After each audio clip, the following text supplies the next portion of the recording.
সরকারের কোষাগার থেকে দেশি বিদেশি ঋণের টাকা অপচয় ও চুরি হচ্ছে, যে কারণে সরকারের ঋণ গ্রহণ উদ্বেগের কারণ হয়ে দাঁড়িয়েছে। বাংলাদেশের দারিদ্র্য পর্যবেক্ষণ বিষয়ক এক রিপোর্ট প্রকাশ অনুষ্ঠানে এসব কথা বলেন বক্তারা।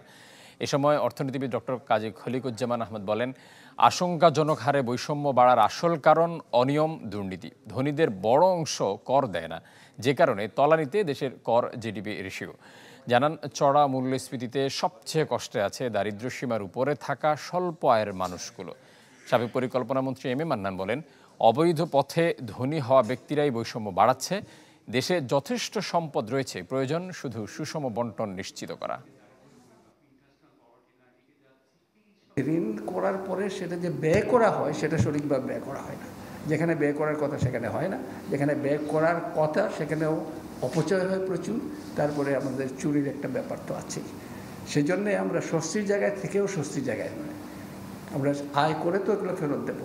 সেই আয় করার ক্ষেত্রে দেখা যায় আমাদের অনেক সমস্যা। অন্যায় প্রসূত এই সকল বৈষম্য এবং দারিদ্র আমার ধারণায় এগুলো আমরা হাত দিতে পারছি না ফর পলিটিক্যাল এক্সপিরিয়েন্স বা নানা কারণে।